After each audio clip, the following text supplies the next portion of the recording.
Hello. Welcome to what is oddly going to be the first of a number of how-to videos we're hoping to do here for you at FermTroller.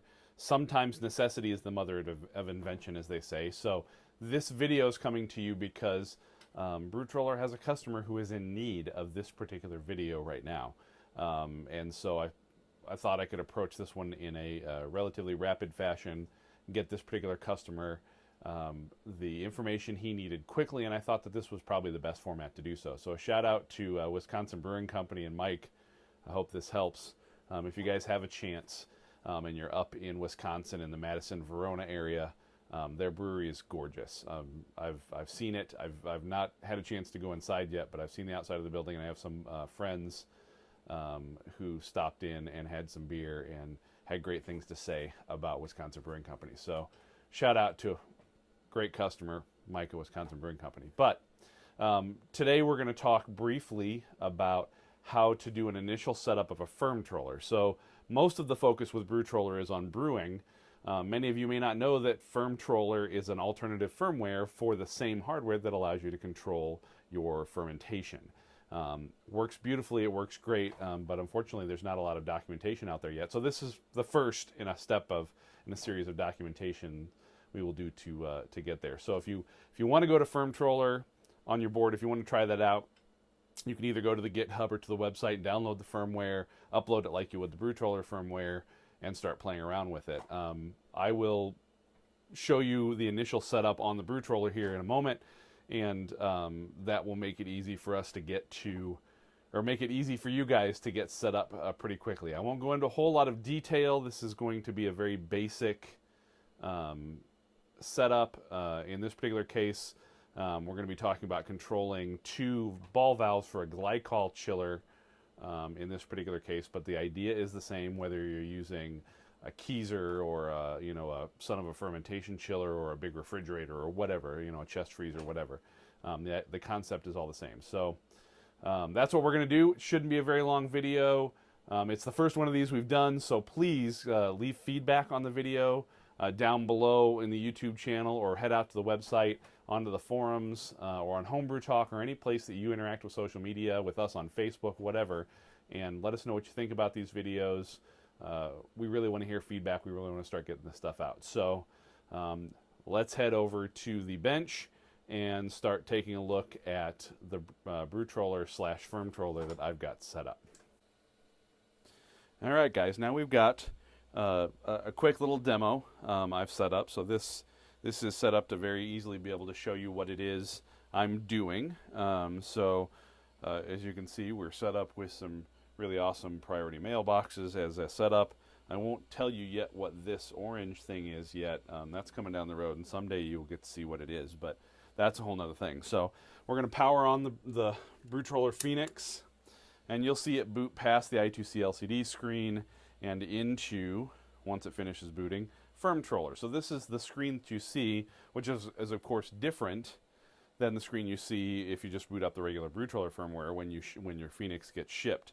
So this is the FermTroller firmware. And just like with any other FermTroller type firmware, the encoder works the same. I do want to point out the super awesome FermTroller encoder knob, which we do have some. I will put some up in the store soon if you guys are interested in them. If you were at HomebrewCon, you may have even snagged one, so those are pretty cool. But initial setup, I will note that, and this is true for FermTroller firmware as well as the FermTroller firmware, that occasionally when you upload new firmware, you may see an error pop up when it first boots that says missing config. If you do see that message, use your encoder, go a couple of notches to the right, or to the left, whichever gets you to the option to reset EEPROM, and that will eliminate that message. If that message then disappears and you still want to try to avoid it the next time, you can go into the system menu and I'll show you where that is as well. But let's get in and take a look really quick. So one click unlocks, one click gets into the main menu. So the main menu is where we want to be to start. So the first thing you want to do is go into your system setup, and you're going to want to go to your temperature sensors. So right now I have a temperature sensor assigned. If I wanted to, or if it was blank, so we'll clear it out here. and this was the first time you were setting it up, you would see all zeros. You get your temperature sensor plugged in. I currently have a temperature sensor plugged in. And you scan the bus, continue, and you get your reading. So right now it's 67 degrees and the probe is laying on the concrete floor here in the workshop. So it's 67 degrees down there on the floor. A long press will get you out of there. Then the second thing you're going to want to do, specifically in FermTroller, in BrewTroller you can set outputs as well, but in FermTroller you need to come do this pretty much immediately because nothing will work without it. So you're going to go into outputs and you're going to pick your zones. So currently the firmware supports 6 zones. We're just going to mess with one for now. You've got the option for heat output, cool output, so if you want to heat something up, so if you want to do 2-stage fermentation control where you're raising the temperature if it gets too cold and lowering it when it gets too hot, that's what you get heat for. Cool, of course, is the opposite. Minimum cool on, so that setting helps reduce the quick on and off that would happen on a compressor for like a refrigerator, so you can mess with those. Same for off, so that's the minimum amount of time that the cool zone would be on or the cool zone would be off before it does the next thing. And then, of course, you can exit out of there. So we're going to come in for this particular demonstration and set our cool output. So these 1, 2, 3, 4, 5, 6, 7, 8, 9, A, B, C, D, E, F, G, they correspond to 16 outputs on the board. So for FermTroller, for the BrewTroller Phoenix hardware profile, the first 4 outputs are ignored for now. Once we start to expand this puppy a little more, we'll start to use those. And you can mess with the firmware if you want to enable that stuff. But we don't really need PWM for this stuff, so we're just going to stand with the 16 on-off. So you would number 1, which you see the cursor is on right now, would actually be the 5th screw terminal in from starting at the terminal closest to the USB on the board. So if I look at a board, and I'll bring one in frame here. If I look at the board, this is the USB, and we would count 5 from this side this way, and that would be actually number 4. So the first pin is ground, so that's why we're not starting there. So if you want to start at pin 5, which will correspond to pin 1, and I hope I said that right the first time, you would start at the right-hand side, and you would count your way over 5, 6 to include the ground, and that would be pin number 5, if that makes sense. And actually, let me verify that. 1, 2, 3, 4. Actually, I misspoke. It's actually screw terminal number 1, 2, 3, 4, 5 corresponds to 1. So pin 4 corresponds to pin 1 for FermTroller. You can test these. So if you come in and enable one by setting it to 1, so 0 would be off, 1 would be on, and you come down to the test here, not save, but test, and hit it, you will actually get a light turn on the BrewTroller. And that corresponds to the proper thing. So you can test which terminal any of those are by playing with that function. So in this particular case, and again, this is for Mike, Mike is going to be running 2 ball valves, right? So when the temperature goes above where he wants it to be, it kicks on the cooling cycle, and we want to open those 2 ball valves motorized ball valves, in order to allow the flow of coolant to cool his fermenters down. So to do that, we're going to enable 1 and 2. So again, you see a 1 to say on for pins 1 and 2. And again, I would always recommend you test and look at your board. So I'm going to move the camera so you guys can see what I'm talking about. I'm going to try. See? So those pins are on. And we'll come back here. So those are the 2 pins you want to worry about. Or those are the 2 pins that are associated with the 2 I have turned on. So I always recommend testing. And then you're going to want to come here and save this. It's really that simple. At this point now, zone 1 will, using the cooling profile, cool to the set temperature that you're going to do here in just a second, using those 2 outputs. So you can set your minimum cool on and off if you want. I'm not going to worry about those for now. And so and you can change that. You can do those settings for all of your zones. And since they're dual zones, you can do heat and cool for each zone. Just set the appropriate pins. So we'll exit out of here. Oh, there's actually going all the way to zone 16. That's awesome.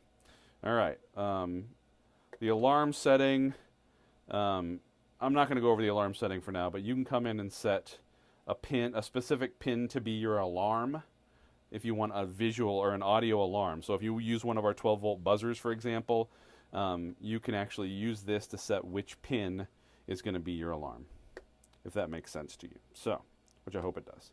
So we'll exit out of here. Oops. Exit. And then so we've now set up our temperature sensors, we've set up our outputs.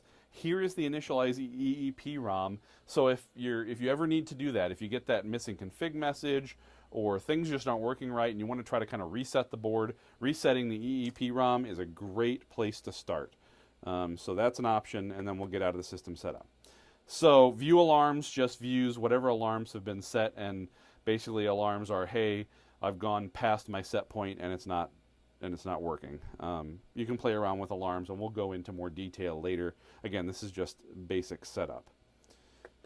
We go to exit, and now we're back at our screen. Again, you notice we're in lock, which when the lock symbol's up, that means you can go back and forth between the various screens, right? So here are all the zones. Zone 1 is now the one we have set up. So we currently have a set point of 72 degrees. Our current temperature is 67 degrees, and our output's currently set as heat. So above the set point would be heat, below the set point would be cool. If you set no outputs for heat, no outputs will come on. So in essence, that's cool only, if that makes sense, and it should.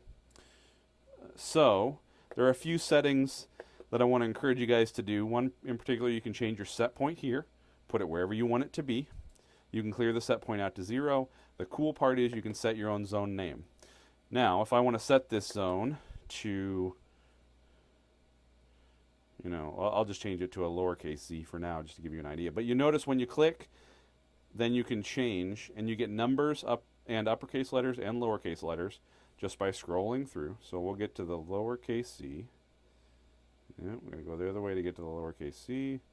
It's all the way at the end. P, Q, R, S, T, Z. Yep, went one too far. So you can set your zone name to whatever you want.